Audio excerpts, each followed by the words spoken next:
Yeah? Yeah. Well, my number one is a game called MouseCraft on the PlayStation 4. It is available on PC, and I believe it was an early access game on PC, and it's also cross-play, so buy it on PS4, you get it on PS3 and PS Vita.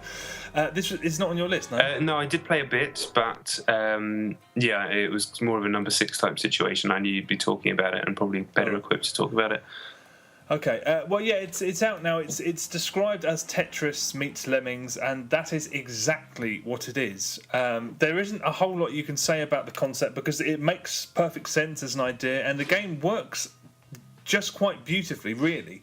The rules are explained very slowly. New systems are introduced throughout it. So you learn that mice can't fall any more than 3 blocks down or they die. They can also only climb 1 block. And then there are brick bombs that destroy bricks but don't harm the mice, bouncy bricks, crumbling bricks, etc., etc., etc., and you're off. You have to get the mice from the one end of the screen to the other. You have to save all of them, and you also have to collect crystals while you do it. You can place Tetris bricks before you release the mice at the beginning. Sometimes you have to pause the action and freeze time, and then build bridges around the mice as they're frozen there in time.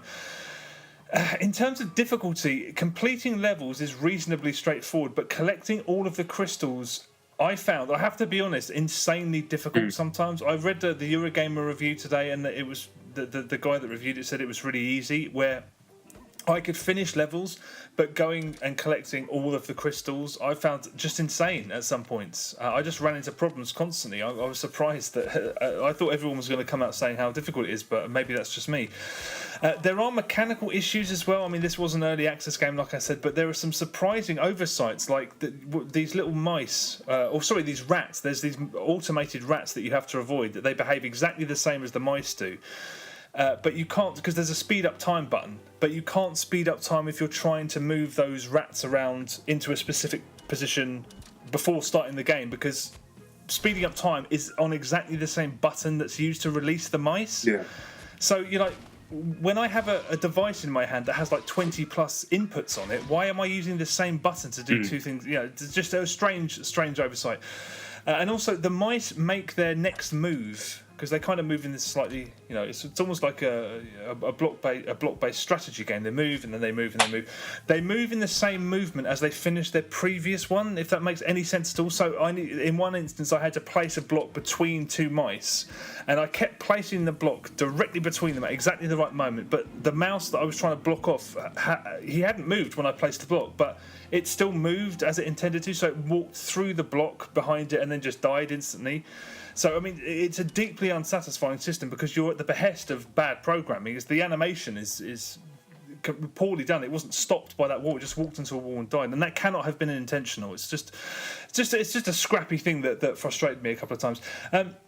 There are 80 levels, and sadly, you cannot progress without the collectibles that I mentioned before, which meant that I could only open half of the game. I did the first 40 levels, and I still had 25 of these crystals to get, and I threw in the towel at that point. I just thought, I can't, it's too difficult, and it doesn't feel like a console game at all. I mean, it has this very muted, very twee soundtrack, and success and progress are both determined by how many collectibles you manage and how many mice you save, and almost always out of 3. So it's a fairly modest iOS game on a console. That's basically what it is. Yeah. I mean, it's cross-buy, but if this is for anyone, it's for Vita owners. But I have to say, I think this is absolutely destined both as a freebie on PS Plus on an extraordinarily slow month, and there will be an iOS port. I mean, it has to go to iOS. They would be insane if they did not port this to iOS. I mean, I know iOS is a massively unpredictable and difficult to gauge Wild West these days, but I can't imagine many people wanting to play this on a home console at all. It doesn't fit quite right on PlayStation. Yeah. It's a really good concept, and it's executed fairly well, but there's no getting away from the fact that it's a mobile game. Completely, yeah. When I was playing it, even the fact that it would work better on a touchscreen, I think, dragging and dropping the bricks. Yeah, exactly. But I played a small amount of it. Thought it was okay, but you know, you said it was going to get hard. I saw the Eurogame review. I was finding it tedious anyway. I didn't like the cat in the background. So I felt like it was probably a good time to tap out. I thought, I don't really need to force this situation if I'm not necessarily going to talk about it too much on the podcast.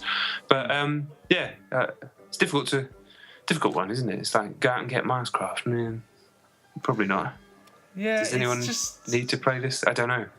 And it's the best part of £10 as well. It just seems like a misjudged, but it is a really good concept. When it started, I was like, wow, why has nobody melded these two? Apparently, if you look for reviews of this, in the comments, there's always people saying it looks like this game, it looks like this game. So apparently, a lot of people have already had this idea, right? But it is executed pretty well. I think the main problem is that for me it was way too difficult, and it just doesn't really belong on a console.